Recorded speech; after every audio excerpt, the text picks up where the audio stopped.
तो कोशिश करना कि तुम अपने डेथ बेड पे तुम अपने इस गोल को रिग्रेट ना करो कि तुमने ये अचीव नहीं। अगर तुम ये वीडियो देख रहे हो तो काफ़ी हाई चांसेस हैं कि तुम एक बहुत ही एम्बिशियस इंसान हो, जिसे मैं अप्रिशिएट भी करता हूँ। बट कुछ ऐसी चीज़ें हैं जो शायद तुम्हें रोक रही हैं। तुम अपने गोल्स तक डेस्परेटली पहुँचना चाहते हो, बट इन चीज़ों को जब तक तुम रिजॉल्व नहीं करोगे तब तक तुम अपने गोल्स तक ईजिली नहीं पहुँच पाओगे। तो सबसे फर्स्ट नंबर पे आता है प्रोक्रेस्टिनेशन या लेजीनेस। इन जनरल प्रोक्रेस्टिनेशन का मतलब होता है किसी भी काम को टालना, आज की जगह कल करेंगे ये कहकर अवॉइड करना। ये एक ऐसी आदत है जो धीरे धीरे इंसान के सपने और गोल्स के बीच में एक बहुत बड़ा ऑब्स्टेकल बनकर खड़ा हो जाती है। इसके अलावा एक और बहुत इंपॉर्टेंट चीज है जो 99% लोगों को रोकती है, वो है डर। लोग क्या सोचेंगे अगर मैं फेल हो गया तो, अगर मैं एग्जाम नहीं क्लियर कर पाया या फिर मेरा यहाँ पे सिलेक्शन नहीं हुआ तो कहीं मेरा मजाक ना उड़ाएं। ये भी एक डर है, बट इसके अलावा एक और असली डर है, वो है कि अगर हम अपनी एक्सपेक्टेशंस पे खुद ही खरे नहीं उतरे तो। तुम सपने देखते हो कि ये लाइफ कितनी अमेजिंग होगी अगर मैं ऐसा बन जाऊंगा, एंड फिर जब रियलिटी देखते हो तो तुम देखते हो कि तुम वहाँ पे नहीं पहुंचे हो। बीच में हजार प्रॉब्लम्स है और वो प्रॉब्लम्स भी एक्सक्यूज बन जाती हैं, जैसे कि अभी मेरे पास टाइम नहीं है, अभी मुझे और रिसर्च करने की जरूरत है, पहले थोड़ा स्टेबल हो जाऊं फिर शुरू करूंगा। अगर मैं सच बताऊं तो तुम कभी रेडी नहीं होगे। जो सपना तुमने देखा है वो सिर्फ एक तरीके से पूरा हो सकता है अगर तुम उस पर काम करना स्टार्ट करो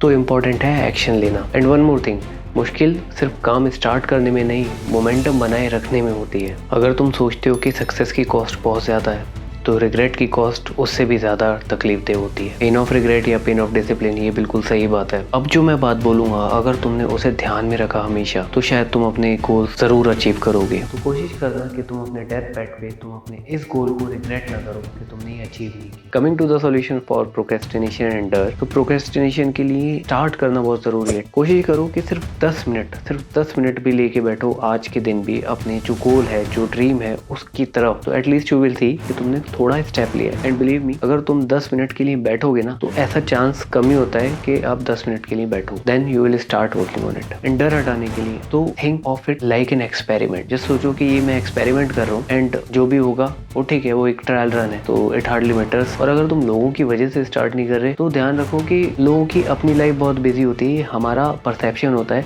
कि वो हमारे बारे में बहुत सोच रहा होगा, बट एक्चुअली में क्या होता है कि कोई किसी के बारे में नहीं सोच रहा होता। लोग बस बात करके खत्म करते हैं, अपनी लाइफ में मूव ऑन हो जाता है। तो ऐसा कोई नहीं है जो सिर्फ तुम्हारे बारे में हर वक्त सोच रहा हो, तुम्हारी इमेज के बारे में सोच रहा हो। It would be only you who would be thinking so much. इसलिए बहुत जरूरी है कि ये सारे थॉट्स हटाकर अपने मेन गोल पर एक्शन और फोकस रखें। इसे ये वीडियो बनाने का एक रीजन ये भी था कि मेरे आसपास के फ्रेंड्स एंड फैमिली में काफी लोगों से मेरा डिस्कशन होता था इस बारे में। I thought to share what I have learned and how I am doing the things. And maybe अगर इस वीडियो का एक सेंटेंस भी अगर तुम अपनी लाइफ में इम्प्लीमेंट कर पाओ तो I think it would be a success for this. I hope you and your family will be safe. Till then, have a good day.